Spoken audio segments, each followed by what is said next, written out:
Bismillahir Rahmanir Rahim. Mr. President, Excellencies, Head of State, Government and delegations, ladies and gentlemen, on behalf of the government and people of Pakistan, I convey to you, Mr. President, our warm congratulations on your elections to guide the work of this historic session of the UN General Assembly. I'm confident that your vast diplomatic experience and the sunny disposition of your beautiful island country will enable you to steer this assembly to a most successful conclusion. Mr. President, we are meeting at a tense and pivotal moment in modern history. Conflicts rage in Ukraine and in 50 other places around the world. Tensions between the global powers have continued to escalate. We see the rise of new and old military and political blocs. Geopolitics is resurging when geoeconomics should have primacy in the world. The world cannot afford Cold War 2.0.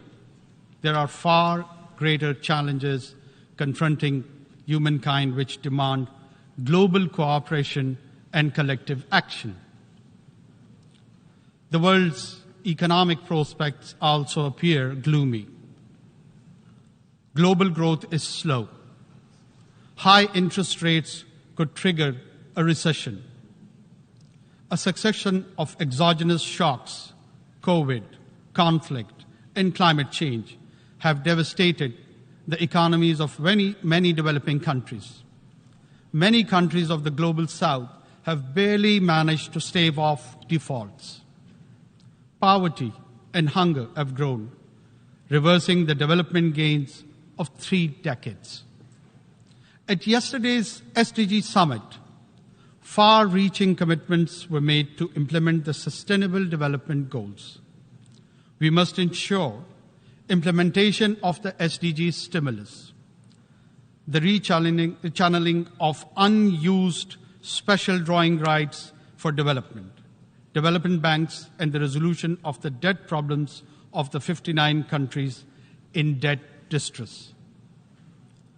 Pakistan also looks forward to the fulfillment of the climate change commitments made at COP28 by the developed world to provide over $100 billion in annual climate finance,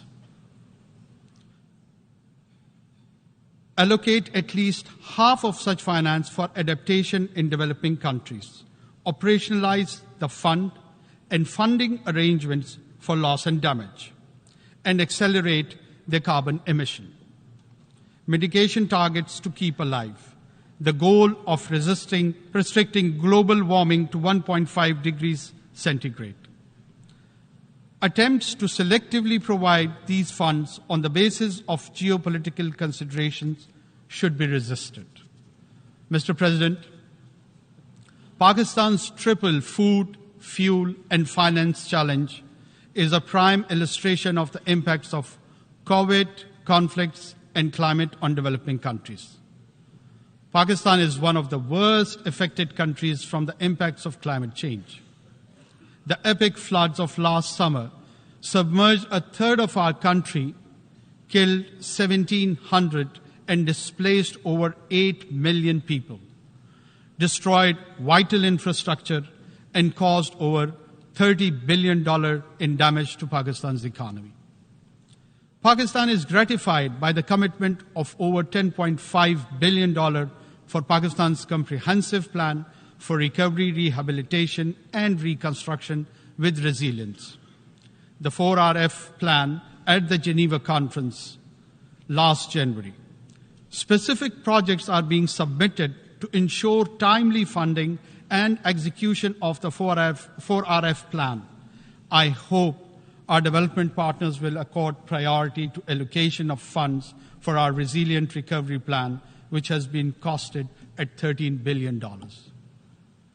Mr. President, Pakistan government is committed to rapid economic recovery.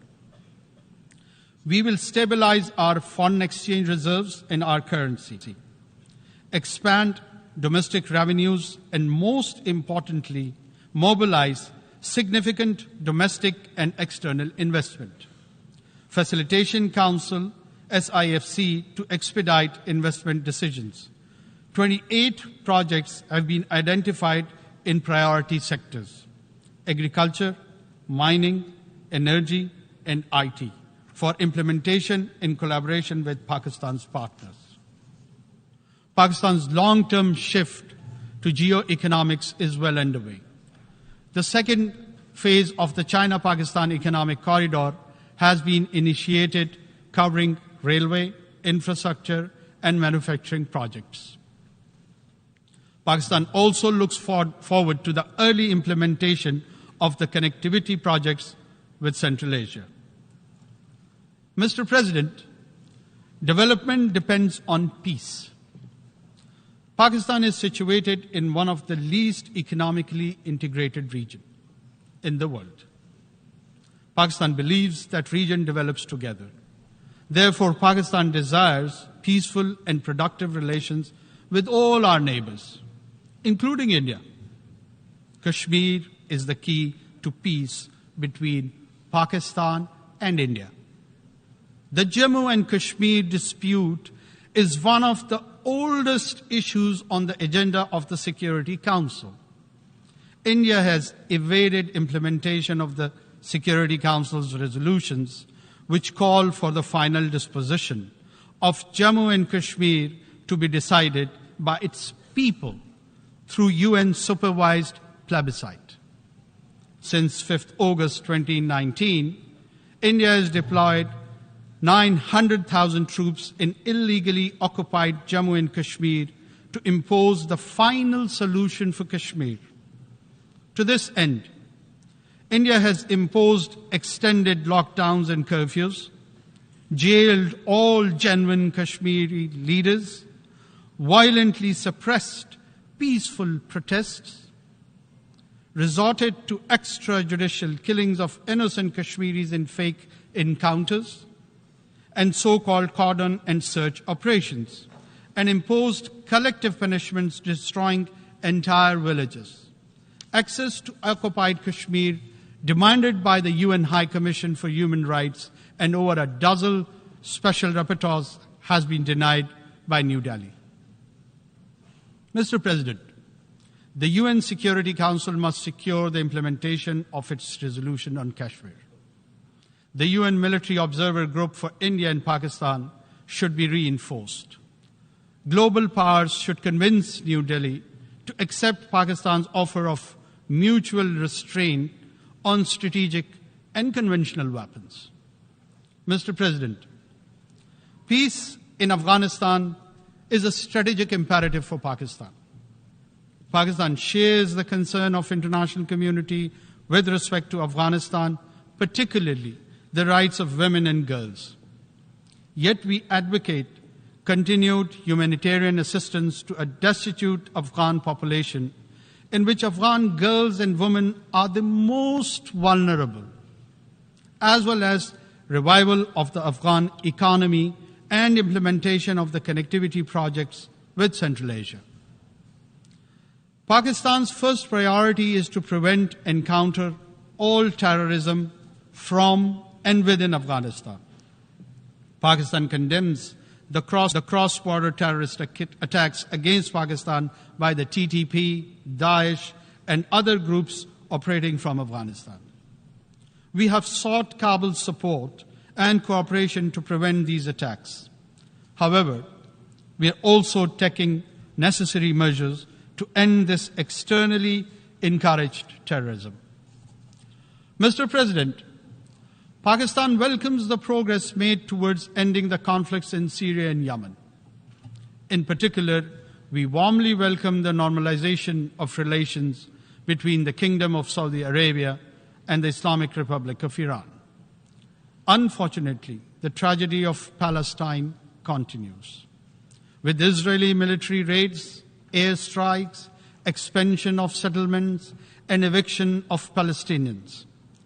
Durable peace can be established only through a two-state solution and the establishment of a viable and contiguous Palestinian state within the pre-June 1967 borders, with Al-Quds al-Sharif as its capital. Mr. President, UN peacekeeping has been a success story. Over more than 6 decades, Pakistan has contributed 230,000 peacekeepers in 47 missions across the world.